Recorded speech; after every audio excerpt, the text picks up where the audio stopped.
Let's see, which one of these two graphics cards is better? Is it the NVIDIA RTX 4070 Super or AMD's RX 7900 GRE? For the past several months, I used the RTX 4070 Super to play the latest games on the 4K 144Hz monitor. And for the last week, I've swapped the 4070 Super to the RX 7900 GRE to get a proper taste of what it's like to play games at 4K resolution on an AMD graphics card. And now I'm ready to share my experience with you to let you know which one of these two graphics cards is better. I'm using my pre-built CyberPower PC powered by MSI featuring the i7-14700KF CPU, and I'm using the 4K 144Hz MSI G321CU monitor. On a separate note, I would like to let you know that I have a second channel where I do more videos, and I would like to ask you to help me get this channel to 1000 subscribers. That will let me monetize it and reinvest that money back into making more content on this channel as well as that one. You can find the channel at the link in the comments or in the description below, or simply search on YouTube for iVadim Unbox. Now let's get back to our topic. Resolution upscaling technologies such as FSR and DLSS are very important if you want to use either one of these graphics cards to play the latest AAA games on a 4K screen. Frame generation is another pleasant feature, but it is not necessary to play the latest games on these graphics cards. Resolution upscaling is more than enough. Let's start with the recently released Hellblade 2. It is the most graphically advanced game to date. It uses all of the Unreal Engine 5 features such as Nanite and Lumen, so there is ray tracing in this game, and it looks absolutely stunning. This is the most realistic looking game I've ever seen.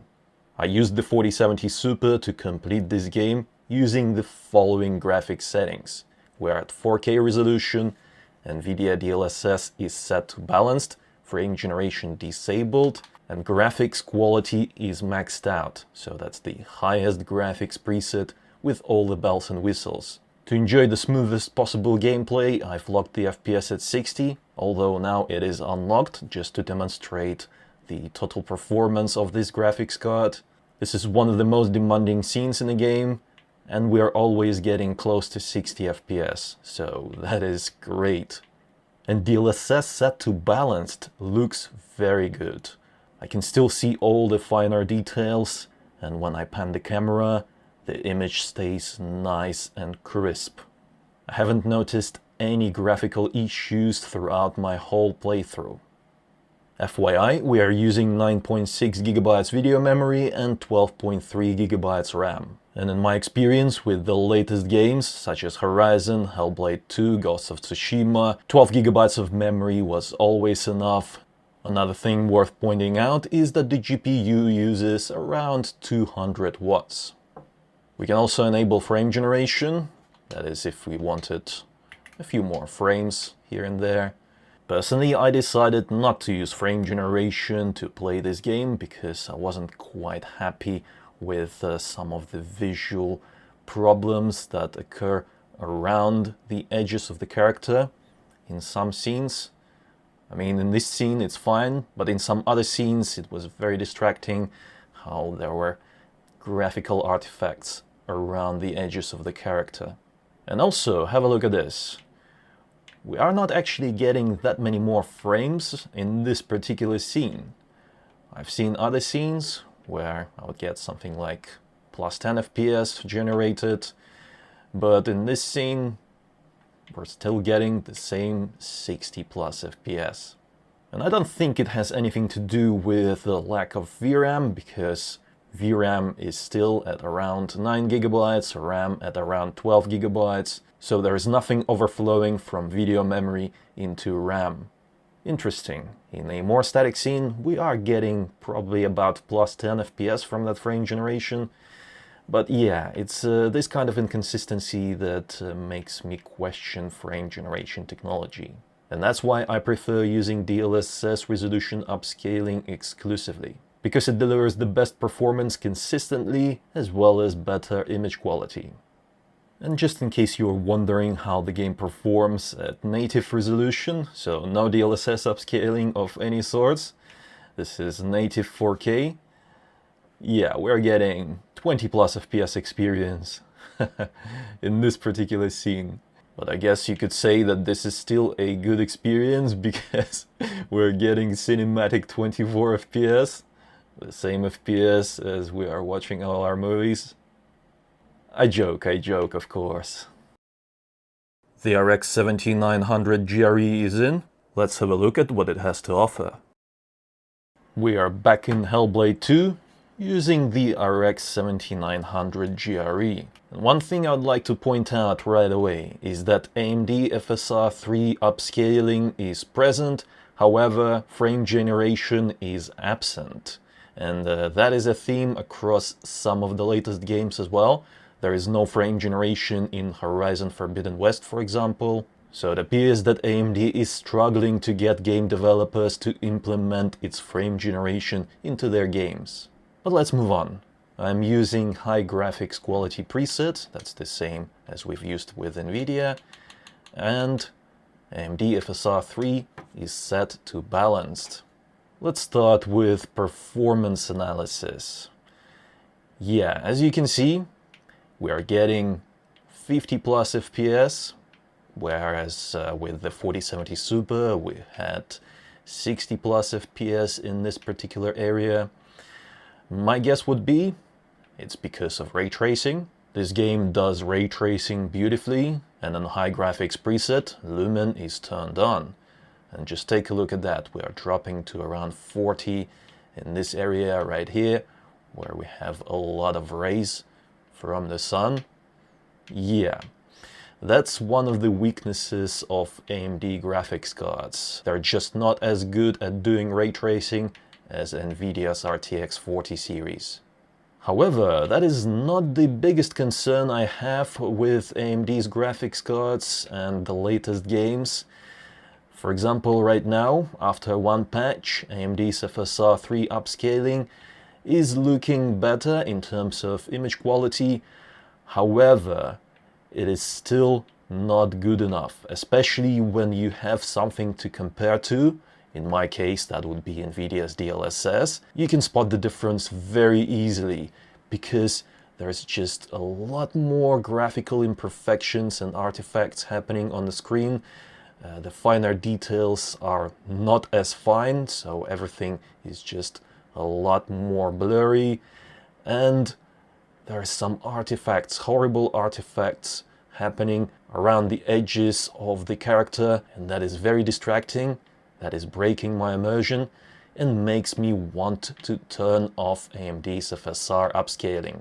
And that does matter a lot in this game because even when you're just running around, like so, just enjoying the scenery, you can see all those artifacts around the character, and it's just not pleasant.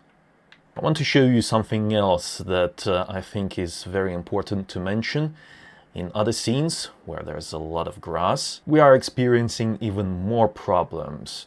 It's just not good at all. The quality of the image on the grass is horrible, and even like the hair, it's not good. It's not looking good. It's very blurry, and this is after the first patch. Before this first patch, the situation was even worse. On day one, when the game launched, I could not play the game on the AMD graphics card because as you pan the camera, all of the grass would just be blurred, completely blurred.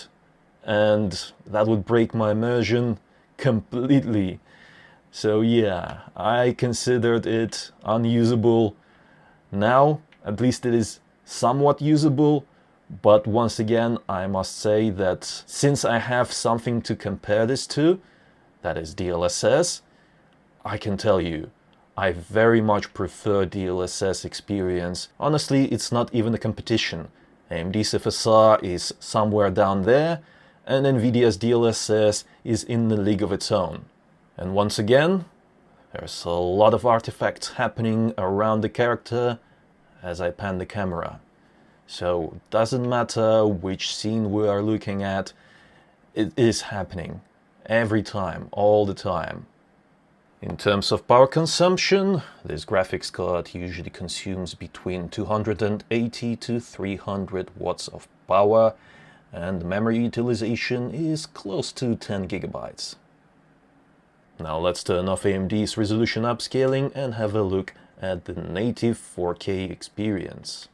It is comparable to what we've seen with the NVIDIA graphics card, but not by much. I mean, 26 FPS versus 22 to 24 FPS is not a huge difference. Both are unplayable. That's why I'm saying that resolution upscalers are absolutely crucial to play games at 4K resolution using these graphics cards. And the fact that AMD doesn't have a good upscaler is really bad. We are back with the RTX 4070 Super in Ghost of Tsushima, and I prefer playing this game on a 4K screen using very high graphics quality preset, DLSS set to balanced, and frame generation disabled. Right now we are in one of the most demanding areas of the game, and we're still getting 80 plus FPS. To enjoy this game, I've capped the FPS at 90, but obviously once more it is uncapped for the purpose of this video. DLSS set to balanced looks very nice in this game. There are no problems with ghosting, take a look at that. There's a lot of stuff flying about on the screen, and there are no trails. Everything is nice and clear, and finer details are still there. The image quality is nice and enjoyable. I've been playing this game for over 10 hours using these settings, and I must say that I absolutely love it, and I haven't encountered any major visual issues with DLSS that would make me want to switch it off. Of course, we can use NVIDIA's frame generation to get more frames. By the way, AMD FSR frame generation is also present, and you can use it on your NVIDIA graphics cards, no issues. So we'll use NVIDIA's frame generation. And in this game we are actually getting quite a few frames generated. So we went from 80 plus FPS to 90 plus FPS. That's about 10 frames. And they are high quality frames. When I pan the camera, there are no issues. I can still see all the details. No visual smearing, no ghosting on any of the leaves or any of the small details here. That's one of the reasons I love NVIDIA's frame generation so much more than AMD's, is because it does generate fewer frames, but it generates high quality frames. So quality over quantity. However, it is not without its problems either.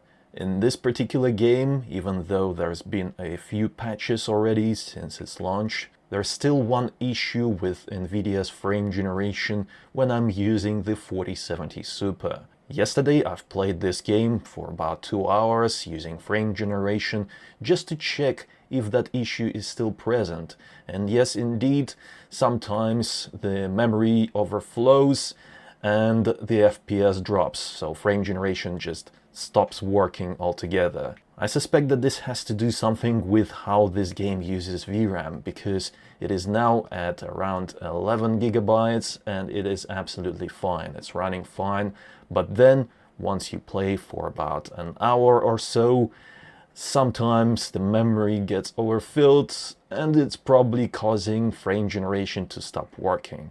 But that is just my theory. I don't know for sure.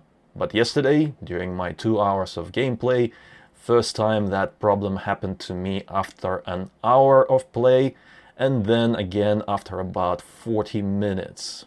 So I still consider it to be annoying enough for me to not use frame generation in this game at all. I just use DLSS upscaling, and that is enough for me. 90 FPS cap, pleasant experience. No need for frame generation. And now I've disabled all resolution upscaling tech as well as frame generation just to see how the 4070 Super card performs at native 4K in this game. And it is still decent. Close to 50 FPS experience. Not bad at all. Would you play this game like that? Let me know in the comments. Personally, I prefer using DLSS because it does provide anti-aliasing as well as more frames, while keeping the image quality very close to native experience that I see before my eyes right now. Now we're in Ghost of Tsushima using the RX 7900 GRE. We can achieve a similar level of performance to the 4070 Super using AMD FSR quality mode, so we don't even have to enable balanced mode. Take a look at this. 80 plus FPS, pretty much the same as we've had on the 4070 Super using DLSS balanced. And the image quality is pretty good. There's no problems with like trails and smearing. Take a look at all those leaves falling down. They look absolutely fine, no issues there. And as we move around, it looks good. And if you decide to switch FSR to balanced, you'll get a bit more performance. Check it out. Now we're getting 90 plus, close to 100 FPS. However, I must say that the image quality is taking a little bit of a hit. I definitely prefer DLSS balanced to FSR balanced. It doesn't look as nice. So when I was playing the game, I kept FSR on quality.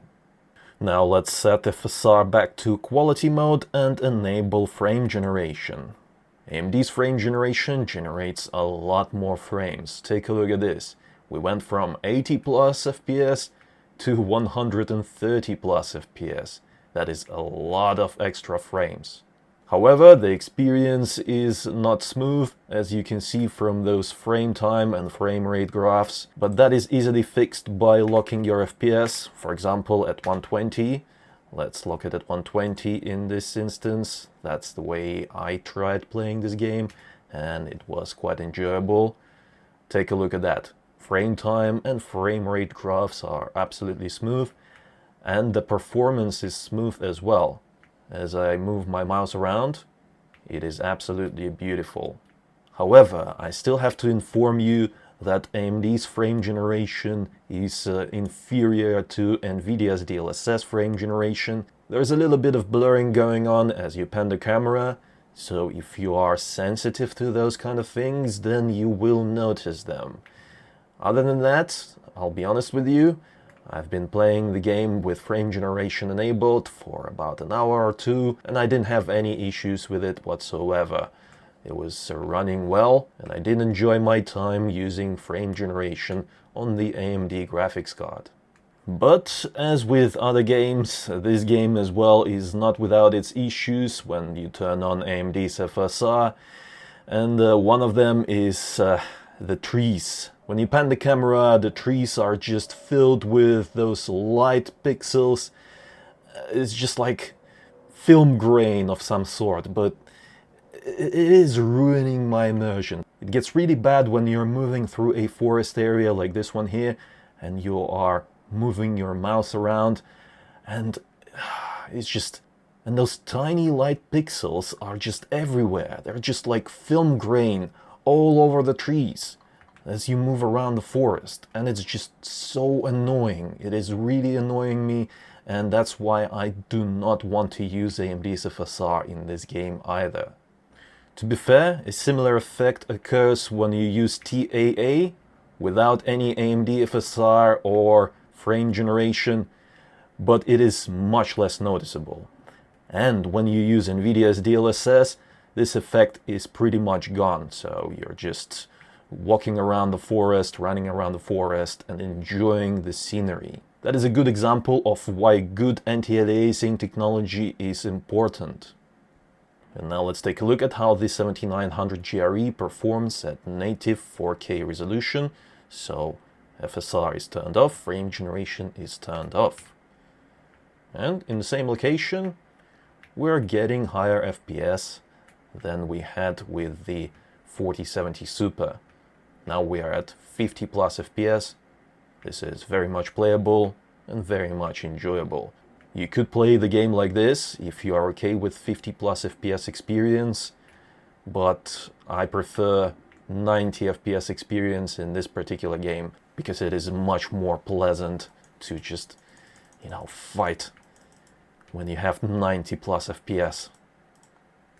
There you have it. While NVIDIA's graphics cards are not perfect, and there are certain issues with them as well, I still prefer the experience the 4070 Super provides over the RX 7900 GRE. AMD's FSR resolution upscaling is what's breaking the deal for me in this case. Because NVIDIA's DLSS upscaling is just much better quality, fewer image problems, and overall experience is much more pleasant on the 4070 Super on a 4K screen.